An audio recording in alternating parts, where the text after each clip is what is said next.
Hello and welcome to Week in Review on Trust Television, where we go over some of the biggest stories that occurred in the past a few days.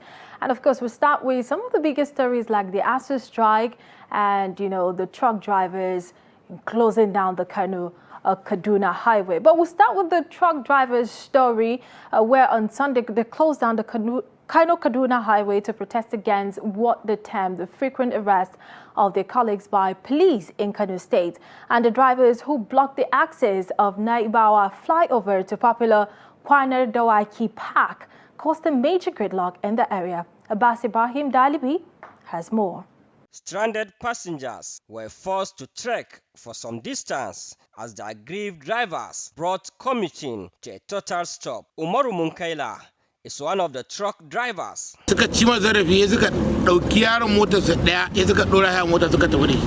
told Trust TV that they blocked the road to protest against the arrest of their colleague by the police, adding that they will not open the road unless he is released.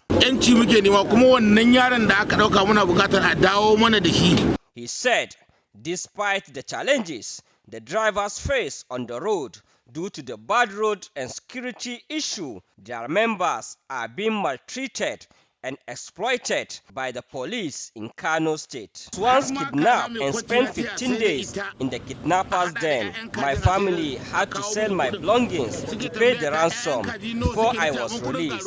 Despite this and other challenges that come with this job, the police in Kano still harass and financially exploit. If we refuse to comply, they will arrest us.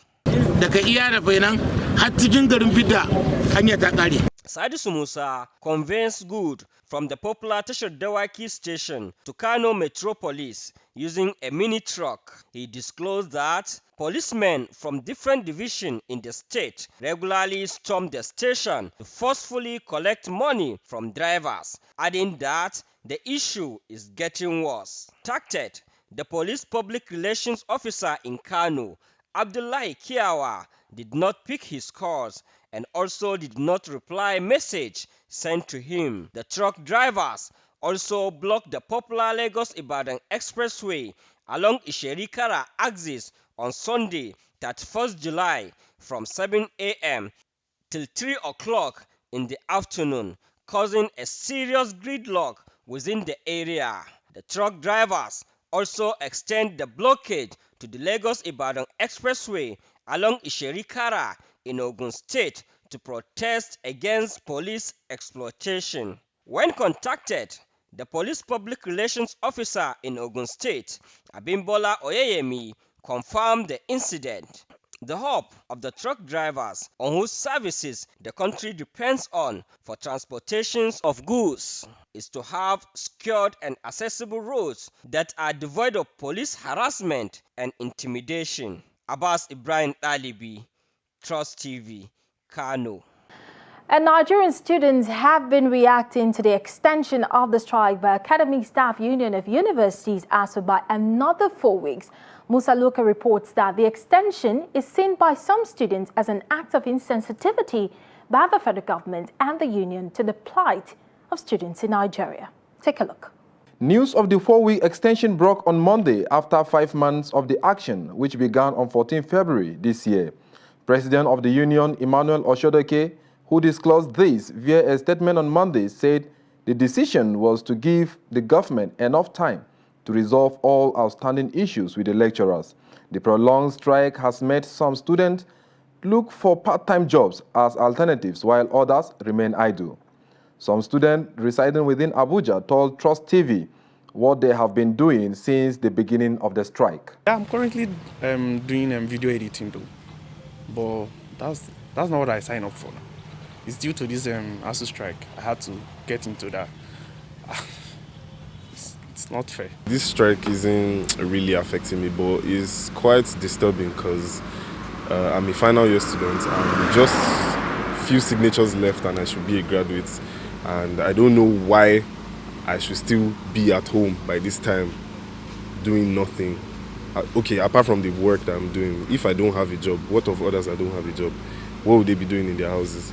like people like us that are final year students, what should we be doing? Just sitting down doing nothing. Some parents lamented the impact of the strike on their budget and expressed the hope that the strike will be called off soon. It affects us parents very much because by now my children are supposed to have graduated, but about 3 of them are still at home since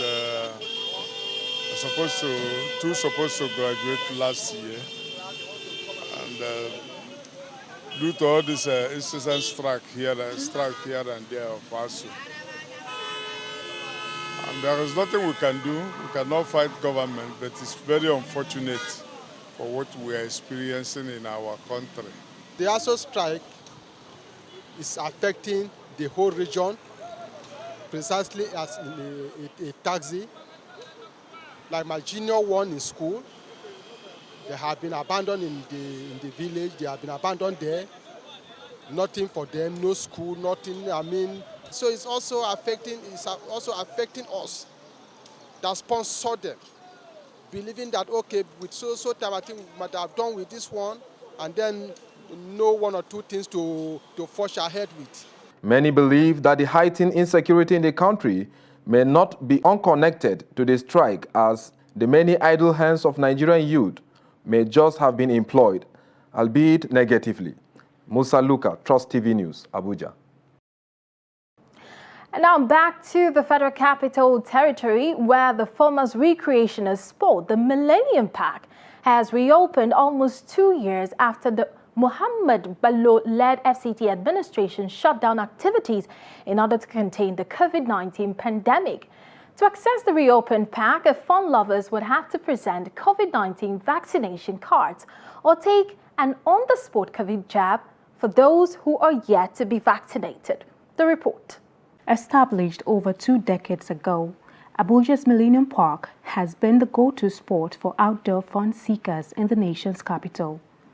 The park was, however, closed as part of efforts to contain the outbreak of COVID-19 in the FCT. Popular for cinematography, events, parties, among other social activities, the Millennium Park left operators and businesses linked to its operation counting losses due to its temporary closure. Since then, we are in hardship. The park, this is where we earn our living as a photographer. At least when we come, we get home with small thing. But since the lockdown, over some years now, we are trying to survive, no way. But we thank God that the FCT minister came yesterday and opened the park. We pray God will give us our own. It makes me makes me really happy, actually, and the kids of course too, because Abuja is not offering so much or so many places to spend vacation or have a nice afternoon. So therefore we just heard about the announcement that it's reopened, and suddenly checked it out, and really happy that Natura opened it again. Yeah. Although operations in the park have been restored and patronage gradually gaining boosts, the quest to eradicate the spread of COVID-19 in a public place is still paramount for the FCT administration, as access requires compulsory vaccinations or presentation of vaccination cards.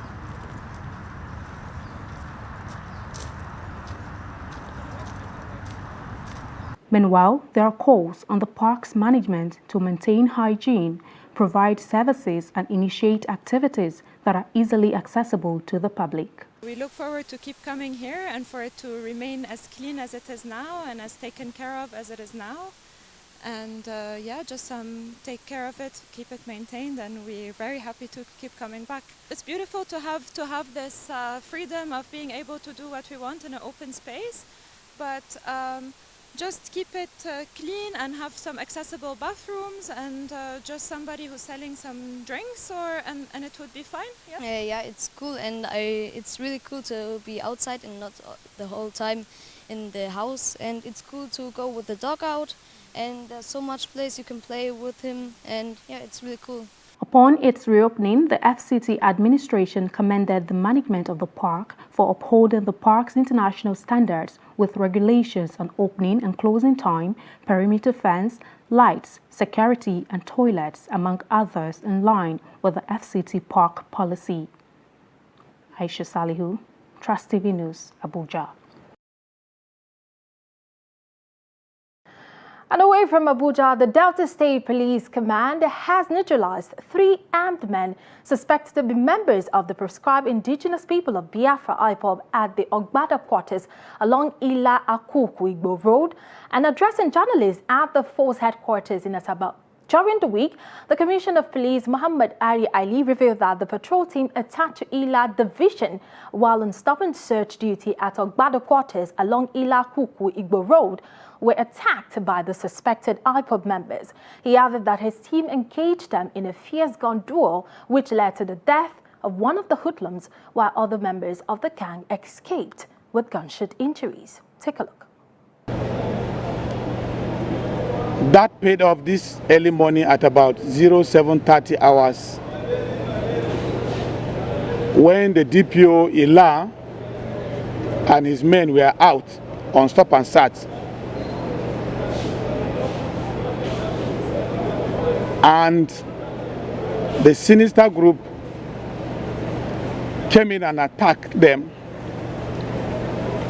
but luck ran against them as they were repelled after a fierce gun battle. Our men were able to chase them, brought one of them down, and that happened to be the leader of the syndicate. He was properly neutralized and others escaped with bullet wounds. Then the AK-47 you are seeing is one of our AK-47 that was taken away. Recall that 2 AK-47 were carted away upon that attack. To God be the glory, we've been able to recover one, remaining one, neutralize one of them, while 3 others escaped into the bush with bullet wounds. The onslaught against them continues with that bullet wound, and even if they are admitted, that hospital will still have the cost to call the police, and that they wouldn't like to do that.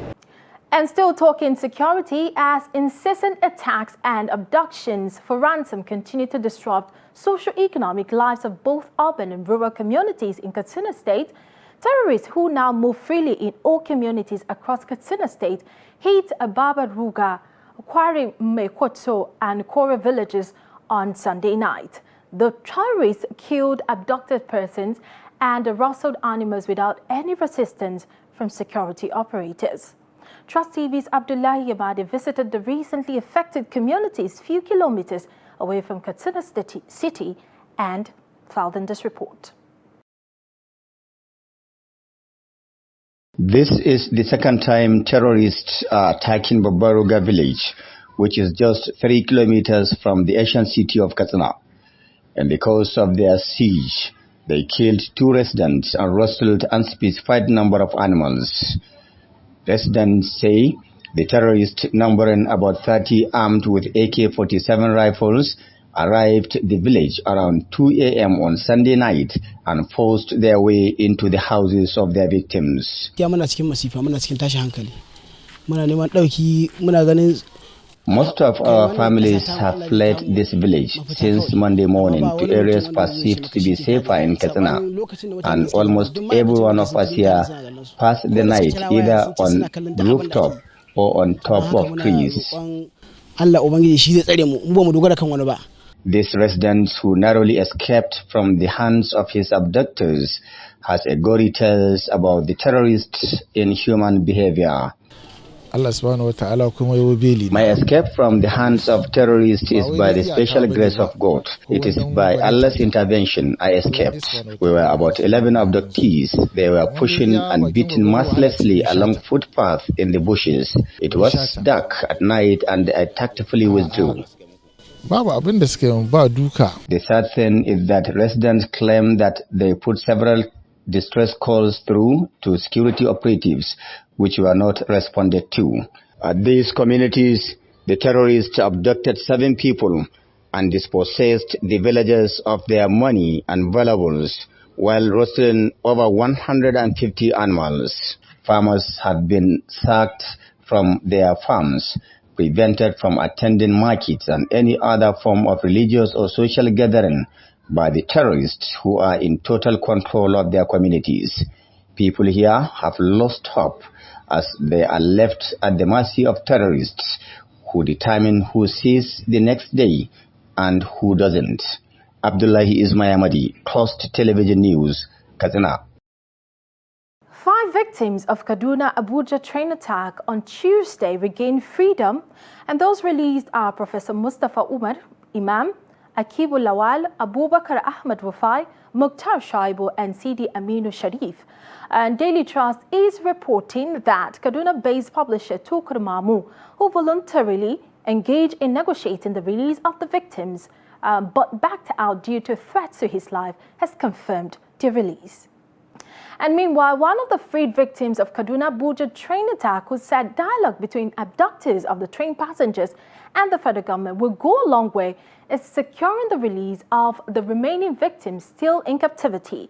The released victim made this known during an interview with Trust TV in Kaduna while narrating his ordeal in the hands of the kidnappers. But, not knowing exactly what will happen every moment is our fear, because we're afraid anything can happen anytime by anybody. So that is our fear. So I am calling on the government, I'm pleading to come to the aid of our brothers that are over there so that they can gain their freedom. Dialogue in my religion, Islam, dialogue is still the best option to get our brothers back home. I'm pleading to the government, despite the fact they've taken a position, they should please listen to our yearning. We left our brothers there. I'm back home, but I'm not sleeping. And you're watching Weekend Review on Trust Television. More stories after the break. Just stay with us.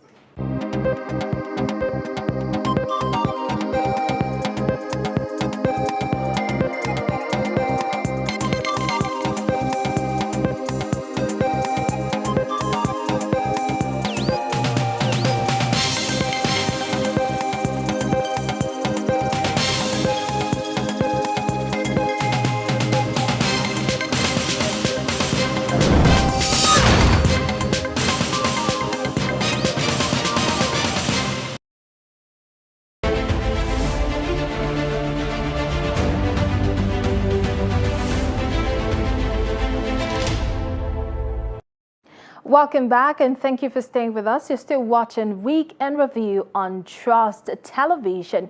So let's go on to more stories or activities, or some of the biggest stories that occurred in the past few days. So the National Population Commission, NPC, during the week says it has put modalities in place to ensure that an effective count come 2023 is ensured. So the NPC stated this at a media briefing in Abuja. The report. The chairman of the National Population Commission, Nasir Issaouk, said the commission will emphasize the use of technology to transform the process of information and data collection for 2023. It's been manual. We are digitizing the process, and we have really gone far. We create a database and eventually improve on the way you can verify some of these statistics. The technical advisor of the United Nations Population Fund, UNFPA, Collins, said there is need to improve the next census to transform data collection and help change the narratives. The use of technology and methodological innovations to improve quality of data collection and timeliness of the results. And Nigeria's 2023 census strictly falls under that framework. The commissioner representing Yobe State, May Aliyu Muhammad, emphasized that the exercise will be all-inclusive without resources to ethnicity or religion. It was raised at the palace that they heard that the questionnaire contains about religion.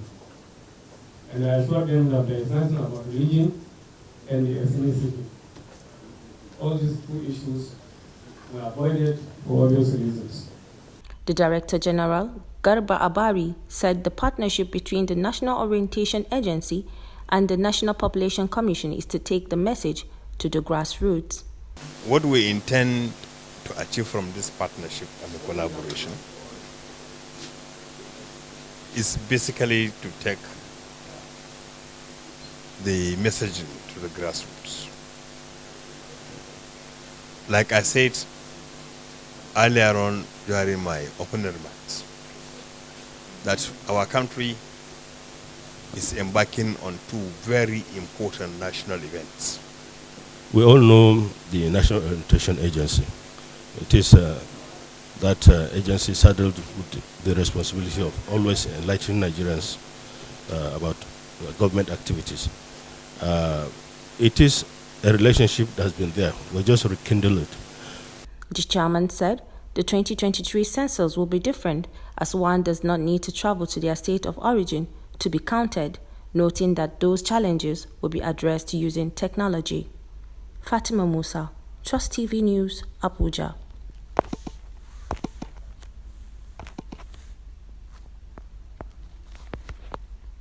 And now to political matters. The People's Democratic Party Board of Trustees met in Abuja on Wednesday to discuss critical issues affecting the party.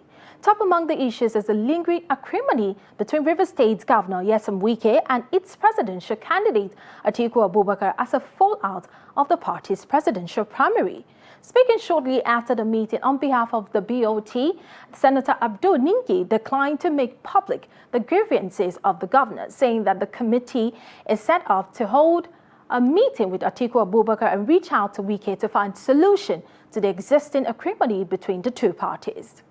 We have equally set out in this meeting committee of the BOT to be able to interface between warring factions, particularly between the acrimony that is taking place between the presidential candidate Wike and any other conflict that is taking place in the nation within our party formation.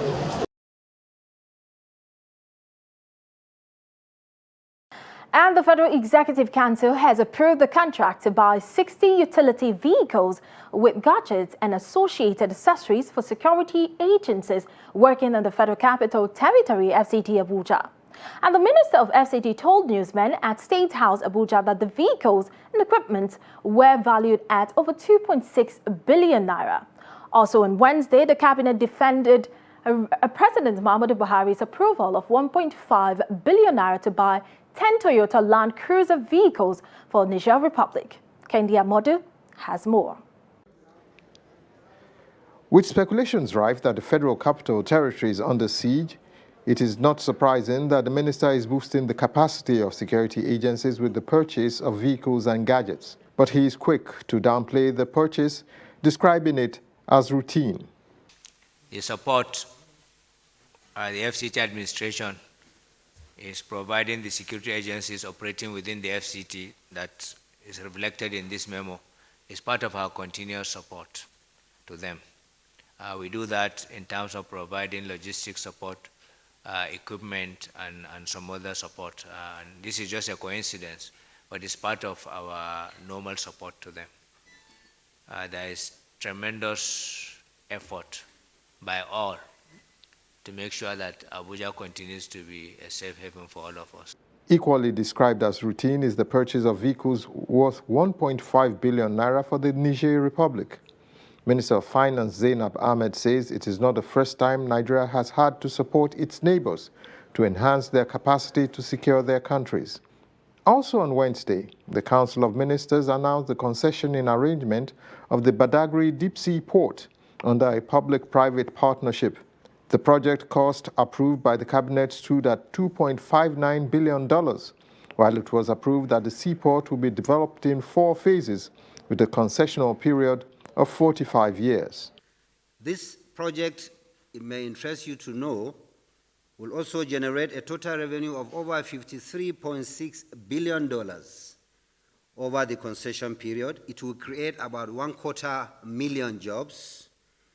and also attract foreign direct investments to the country and help in improving Nigeria's economy in general and the well-being of Nigerians. Meanwhile, the Federal Executive Council has approved a national monitoring and evaluation policy for the country.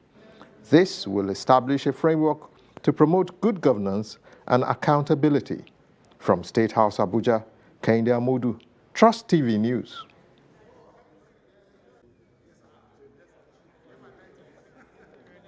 And to some people, they will say justice have been served in Akwa Ibom State, as Justice Basi Ikanang of the Akwa Ibom State High Court on Thursday sentenced Uduak Akpan to death by hanging for murder of Inubong Umore.